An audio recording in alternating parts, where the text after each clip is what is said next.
So our agenda for today, as I mentioned, we are going to be covering systems in industrial engineering, just kind of program overview.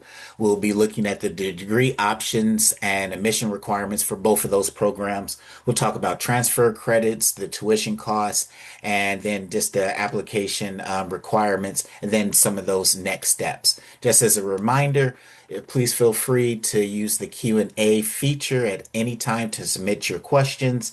Um, and make sure you have your phones ready to use those QR codes to view some very important online resources that we will have available. All right, so why should you choose systems engineering? Okay, well, Uh, systems engineering is going to be in our interdisciplinary engineering program. System engineering is a way for you to make sure that complex projects succeed. It focuses on understanding what the customer needs right from the start, carefully planning and designing the system, and just checking to make sure it works as expected, right? This also can include thinking about everything from how it's going to be used and maintained, and then eventually how it can also be retired at the end. All right. So systems engineering is also going to be a major within the interdisciplinary engineering program.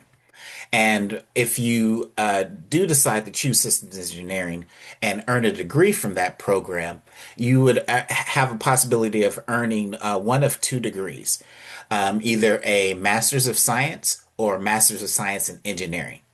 And if that is determined by your undergraduate degree. So if you have an undergrad in engineering, it would be a Master's of Science in Engineering. If you don't, it would just be a Master's of Science. Okay. So, and I'll talk a little bit more about that later on in the presentation. All right. So, systems engineering at Purdue, what does that kind of look like? Well, you probably would want to choose systems engineering if you're someone who loves solving complex problems, making a difference, and you enjoy continuing your learning, right? So you're going to tackle those intricate challenges across various industries from aerospace and defense to healthcare and transportation. You'll solve involved designing and developing systems that really have a true real world impact.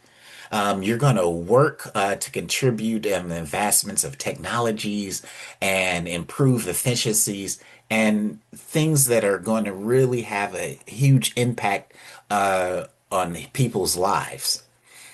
This field is constantly evolving, right? It's going to require you to stay up to date on all the latest technologies and methodologies, and really is truly a stimulating career path. We have top-notch faculty that are still involved with what's going on in these fields, and you will be at the forefront of this if you do decide to choose systems engineering as your path moving forward. Okay. Now, let's look at industrial engineering. So, what is industrial engineering? Now, industrial engineering is going to be, um, one where it's going to emphasize focus on the efficiencies, systems of thinking, and of course, have a wide range of applications. These things are going to look like manufacturing, healthcare, finance, transportation.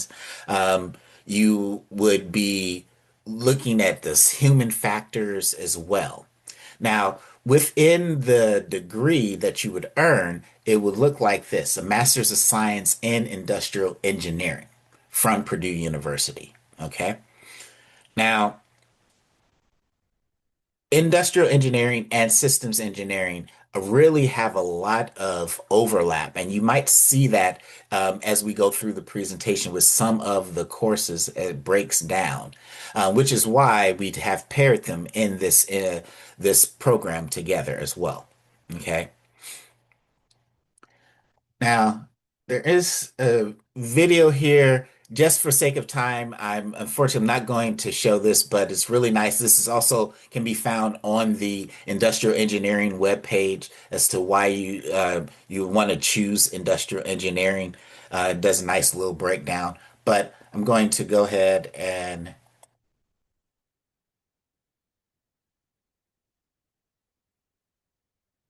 oops, let's see. All right. Go ahead and look at the degree requirements now. So next, let's move on to what's going to be required again for systems engineering. Now, both with systems and industrial engineering, it's going to be 30 credits for both of those. All of our programs within engineering are going to be asynchronous online courses. So that's really nice. These programs are designed for the working professional in mind so that you can just have them add into your schedule that you already have.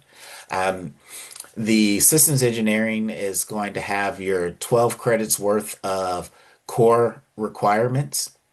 And then you're going to have one course in systems design analysis, specialty engineering, engineering economics, and of course, program and project management. Now, this is going to really help to break down and make sure that you are understanding all those various applications that makes up this particular program. Then you'll have two elective courses. Now, those elective courses can pretty much be anything else that you would like it to be within the realm of the engineering program also. Now, within the industrial engineering program, it's going to be slightly different in that you're going to have 21 credits that you would need to take, or in this case, seven courses. So, seven of your courses are going to have to be IE or industrial engineering courses.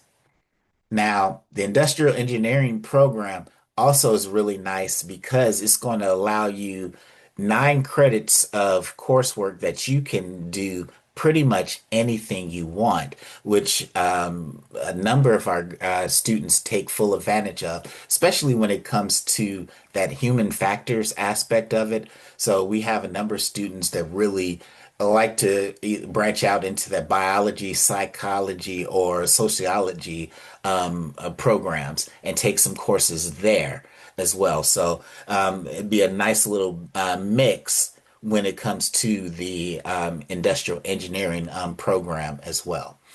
These would be things that, of course, obviously, once you're in the program, you would talk over with your academic advisor when you're coming up with your plan of study for the program as well. Okay.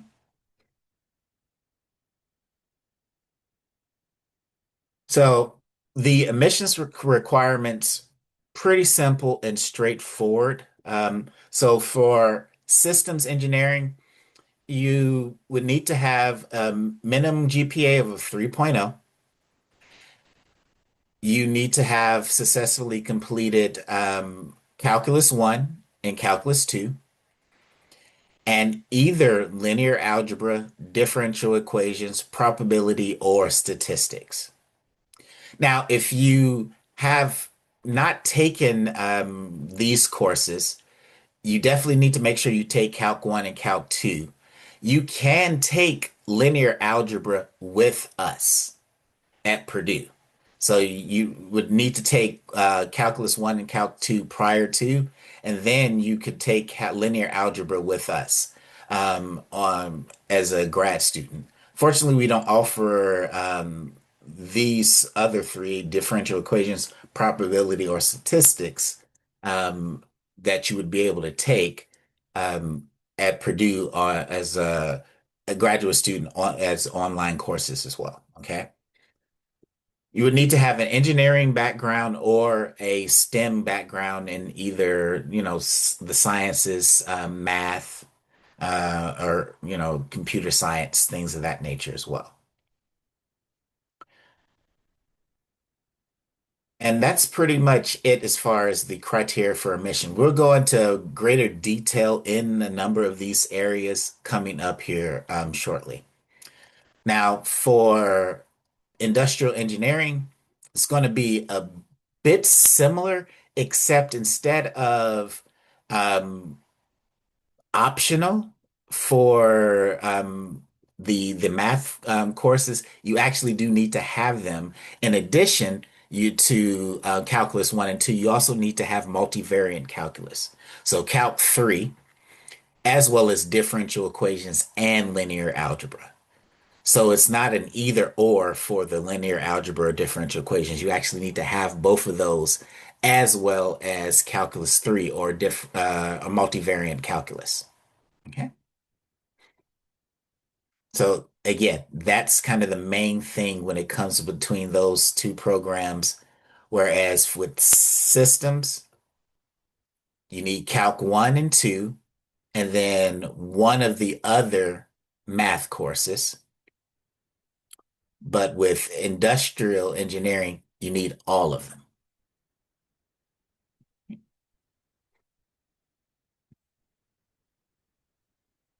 Now, application requirements.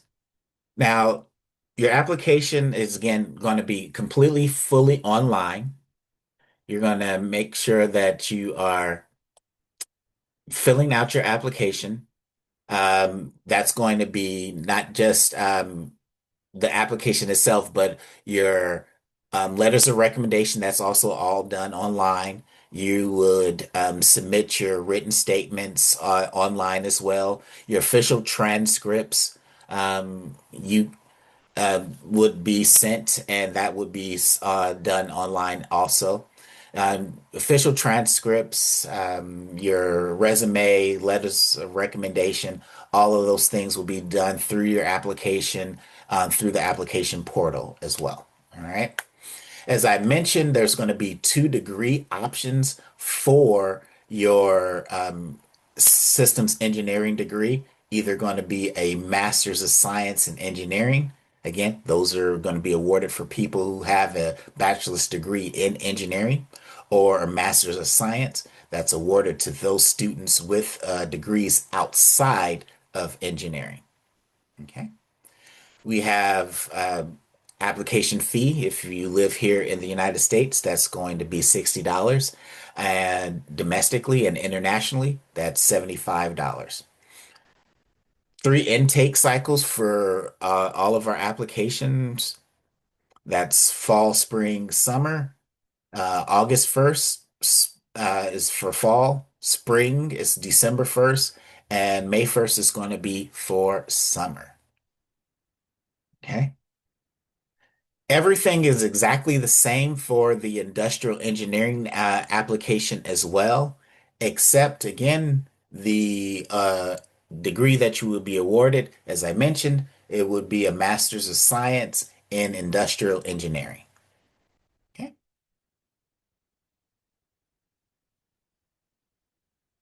So I often get asked this question as well about transfer credits. So I know some of the students, and I've talked with some of you that were actually on this call before, that, hey, I have some transfer credits. I wanted to know how that process works. It's quite very simple. As long as you can check off all of these boxes here, you should be fine. First and foremost, just note that, hey, we will take no more than 12 credits, so 12 credits maximum.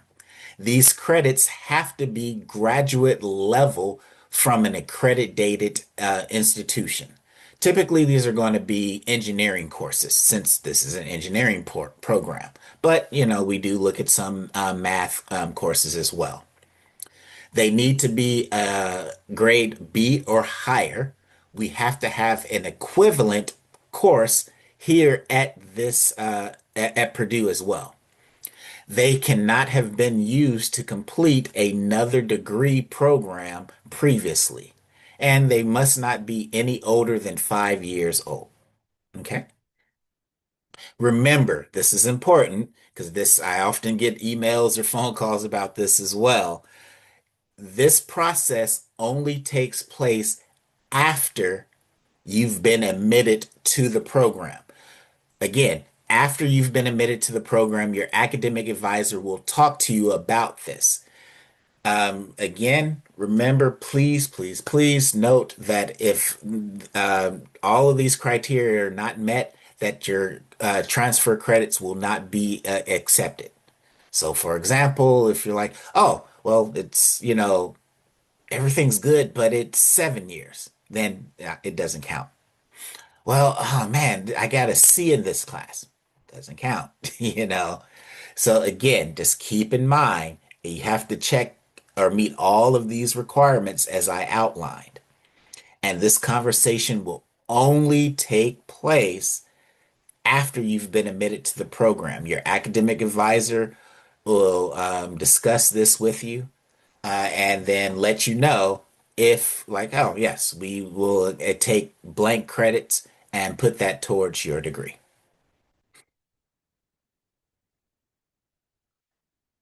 Next, transcripts. So as I mentioned, we need we only accept official transcripts, and we are need to have transcripts from every institution you've ever attended, even if it was just for a semester, even if it was just one class, even if you started there and you transferred to another institution.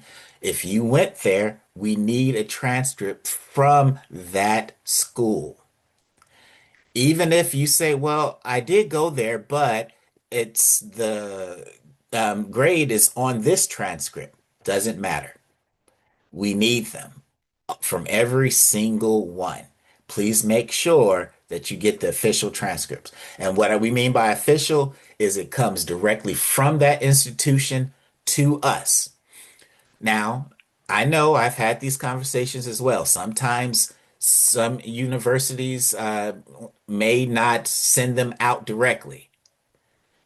But they use like a third party facilitator, like a national clearinghouse or parchment. That is acceptable as well. So you would just use this information. You can do it electronically. So if you use Parchment, for example, we accept Parchment, we work with them, just like Purdue University. Make sure you put graduate department because you have to specify. We're a big campus. We have lots of different departments. And if you just put Purdue University, 9 times out of 10, it will not make it to the right place. So just make sure that you are putting Purdue University Graduate Department. I mean, honestly, it should just be one of two choices there when you put in Purdue University. It should be graduate department or undergrad department. So just make sure you're choosing the right one. If you should receive a electronic receipt as well. Uh, I would recommend that you send that to your enrollment counselor that you're working with. So in this case, myself.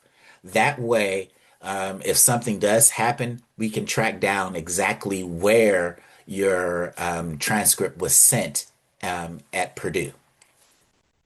If you are going to do it directly from your school and they're sending it just regular mail, just make sure that you use this mailing address to do so. Okay. For our international applicants, we need official transcripts to be sent in both the original language and English language where applicable. Okay. Your resumes, pretty straightforward. Resumes just need to make sure that, again, no more than 2 pages in length. Make sure you have your work experience separated. Make sure that you are putting all the relevant information for the program that you're applying for. In this case, either systems engineering or industrial engineering in the appropriate area. And please, above all else, and this is why it's on there, make sure you check for spelling and grammatical errors. Have to mention that because we've been getting some where people have not done that. It is very important that you check that because we do look and it is something that will, well, for lack of a better term, will ding you if it is noticeable. So just make sure you are double checking that as well. Okay. Your required statements, there's going to be two statements, academic statement of purpose, personal history statement. Those statements should be between 1 to 2 pages in length. The academic statement is going to be, you want to include your why for, why are you choosing the systems engineering program or industrial engineering program here at Purdue? How does it make your professional and career goals? What are some things that you've done in your academic career that have prepared you for this step? Your personal history statement. Yeah, again, as it says here, you're just going to share a little bit about your background and your life experience as it pertains to success here in the graduate program.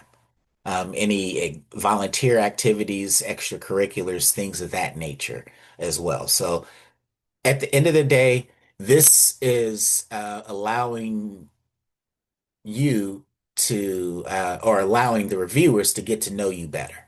Okay, not just as another number, but as an individual who's applying for the program. Because keep in mind, again, we take a very holistic approach to our applications when to our applicants when we're reviewing their applications. So it's very important that you show us who you are, because we are really trying to get to know you. Okay. Next are letters of recommendations. Now, you're going to be required to get three recommenders. And as I mentioned, this is all going to be done through the application, and there's a section there for references. You're going to put down the names of those three individuals. Now, depending on where you are in your life, will determine who you're going to put down for a recommender. If you are maybe still in school, about to graduate, and you're applying for this program, chances are you're going to have a lot of educational recommenders, right? If you've been out of school for a while and you've been working all that time as well, this is probably going to be more professional. If maybe you've been out of school for maybe a year or two, it might be somewhat of a mix. It really is up to you. At the end of the day, we're looking for recommenders that can address 2 points. One, be able to speak to your potential as a student within this program. Two, be able to speak to your work ethic. So that can be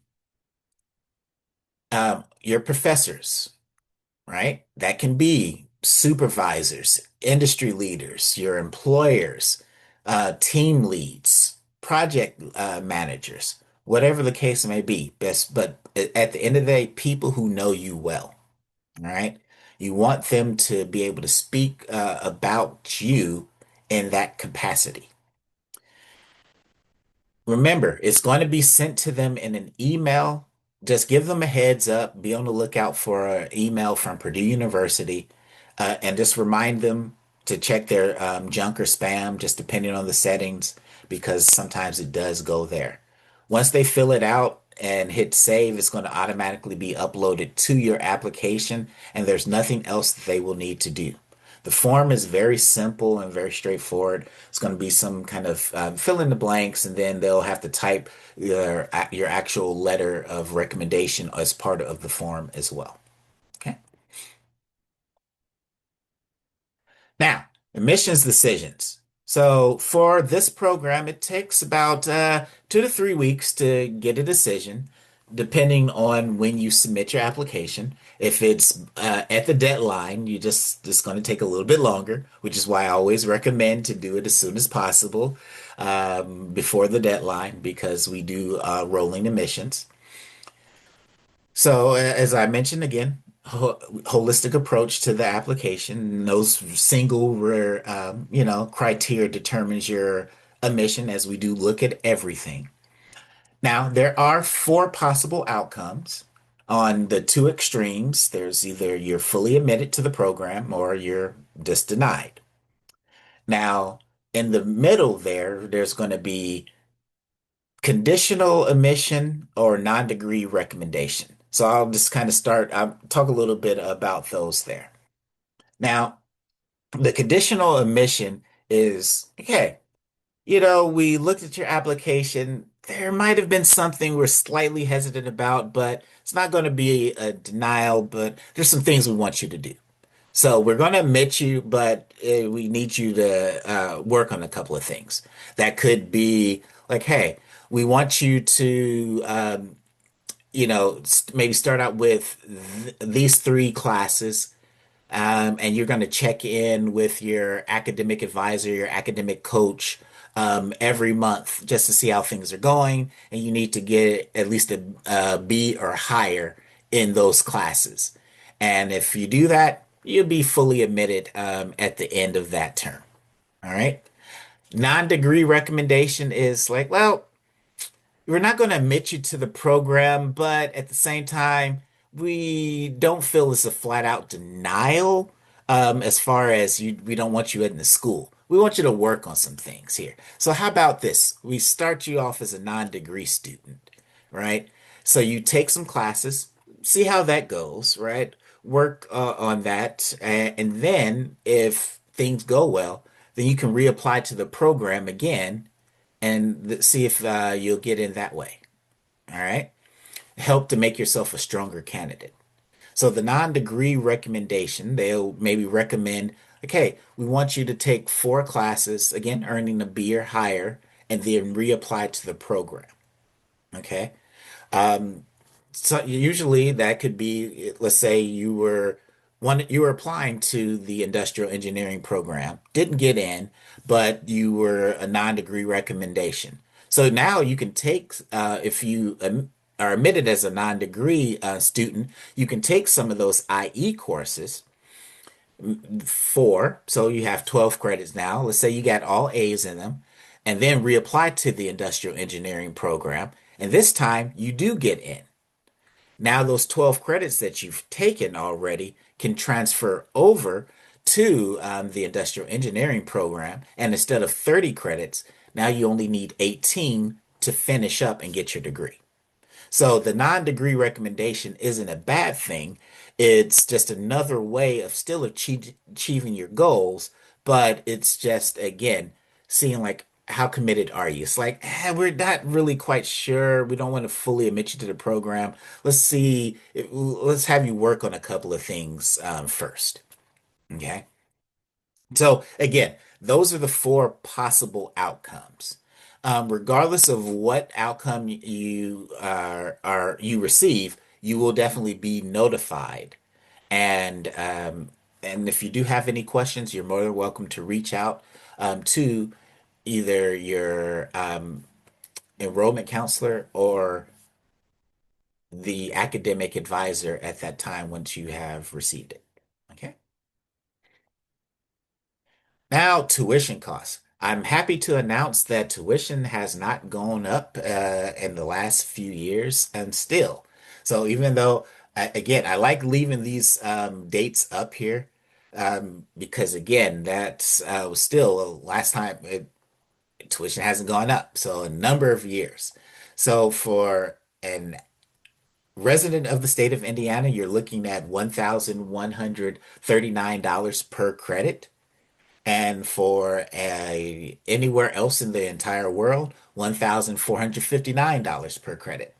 So for three credits, you're looking at $3,417 or $4,377.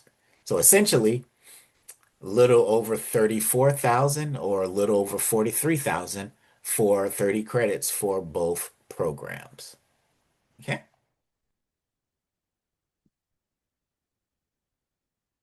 Again, just keep in mind important dates. As I mentioned, Fall application is going to be August 1st. Spring is December 1st. And of course, our next intake deadline is going to be May 1st, which is coming up here in a few months. So I'm already working with a number of people who've gotten their applications in. So applications are already open. People are already enrolling in classes, and with classes starting, as you see here, in mid-May. So we're getting close to the end here. This is pretty much kind of my last thing, just next steps. Again, if you have any questions, you're more than welcome to email me. My email address is there. Or if you'd like to schedule an appointment, that's my link there to do so. Or, hey, if you're just ready to start applying, you got the link to the application right there as well. So, I'll leave that up for a bit. But with that being said, are there any questions? I've been looking at the chat. I haven't seen any questions pop up. So I just want to make sure. Didn't see anything in the Q&A either, but just want to double check. I know we are kind of at that allotted time, but since we had some technical difficulties here, I don't mind obviously staying a little bit later. So any questions? Well, okay. Well, I don't. All right. Well, I don't see anyone typing or anything coming up. Well, with that being said, I just would like to say thank you for your time today. It was definitely my pleasure. I look forward to working with you all and connecting with you all in the near future here. I did recognize some names in the chat, so I did. I'm sure I've already spoken with some of you already. But again, if you do have any questions for me, please feel free. Don't hesitate. Reach out. Again, thank you so much for your time today. I really do look forward to connecting with you all again coming up here soon. Otherwise, I wish you all a good rest of your day. Take care. Have a good one. Bye now.